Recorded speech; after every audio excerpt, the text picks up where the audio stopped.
Halo Campaign Evolved is out, and for a game built to welcome new players, it stays remarkably quiet about the things that matter most. Here is what it never tells you. There are 39 hidden skulls, 3 in every one of the 13 missions, plus a hidden terminal in each. And here is the trick almost nobody uses. Every skull and every terminal makes a sound. Turn the music down, and when you know something is close but cannot see it, stop, listen and walk toward the noise. The second thing that changes how you explore, the moment you touch a skull, it is saved to your collection permanently. Nothing in this game is missable. You can drop back into any mission with chapter select and pick up whatever you left behind. Now the two pickups that make everything after them easier, and they are hiding in the same level. The Silent Cartographer, the Beach Landing. The first is a skull called Acrophobia, and it does exactly one absurd thing. It lets Master Chief fly. The second is Bandana, which hands you infinite ammo and infinite grenades. Grab both and skull hunting stops being a platforming puzzle. My honest take, leave these two on for your collectible sweeps, but switch them off if you are going for a legitimate challenge run, because flying over an obstacle the game wanted you to climb rather defeats the point. Collect any 3 skulls from any missions and the game instantly gives you 3 more for free: Adaptation, Reload and Armistice. Those 3 unlock Campaign Remix, a mode that reshuffles the enemies and the weapon placements in a mission so it plays differently every time. And your very first skull can be grabbed in the opening room of the whole game on the Pillar of Autumn. Walk to the back, jump onto the 2 barrels and hop up to the catwalk above. On Two Betrayals, after you clear the first generator, do not destroy the Banshee. If you do, you literally cannot finish the level. That is not a theory, it is a confirmed softlock sitting on Halo's own known issue page right now. And it stings twice, because that exact Banshee is how you reach 2 of the 3 skulls on that mission. So the rule is simple: protect it, fly it, do not blow it up. There is a skull called Catch in the Keys mission, and it will not even appear unless you are playing on Heroic or Legendary. You have to race to the grave lift before it despawns, ignoring the fight around you. Give it its own attempt on Heroic, treat it as a sprint and grab it clean.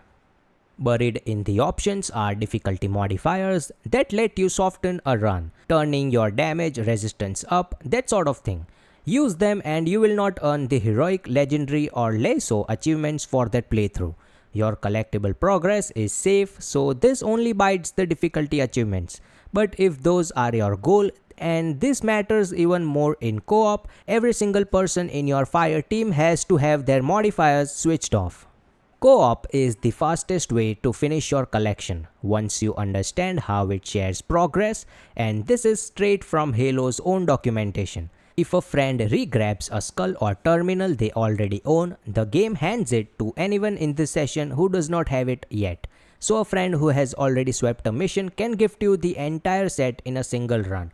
The session runs on the host progress, so if you join someone further ahead, you can play missions and use skulls you have not earned yourself. But those borrowed unlocks do not save to your own solo file. The health packs are gone. Your health now regenerates on its own. Slower than your shields, but it comes back. No pickup required. In 2001, chip damage was permanent until you stumbled onto a health pack. So the right instinct was to push forward while you still could. Take a hit, break line of sight, wait a few seconds and you are repaired. Pair that with the second change. Overshield and active camo are not spent the instant you walk over them anymore. They go into your inventory and you trigger them when you choose, which means you can carry an overshield into a hunter fight you know is coming, instead of wasting it in an empty hallway. And when you reach the flood, which is exactly where a lot of new players hit a wall and start wondering why nothing stays dead, here is the thing the game never once explains. Take their limbs off. The little infection forms revive fallen combat forms whole bodies are still intact enough to reuse. but a combat form you have dismembered, an arm blown off, is finished. It cannot be brought back. And this is a real tracked system, not a fluke. There is a whole achievement for dismembering 100 flood limbs, and a skull built entirely around reanimated flood being more dangerous. Aim for the limbs, take them apart, and they stay down. If your cutscenes stutter, your display's refresh rate needs to be multiple of 30. Set it to 60, 120 or 240 and the stutter clears. And on Steam, always launch the game from your library. Open the .exe directly from the install folder and it skips Steam entirely, handing you sign-in errors, crashes and frozen loads. Grab your flight skull early, guard that Banshee, and remember your health comes back now. Drop a comment telling me which mission made you rage first and I'll see you in the next one.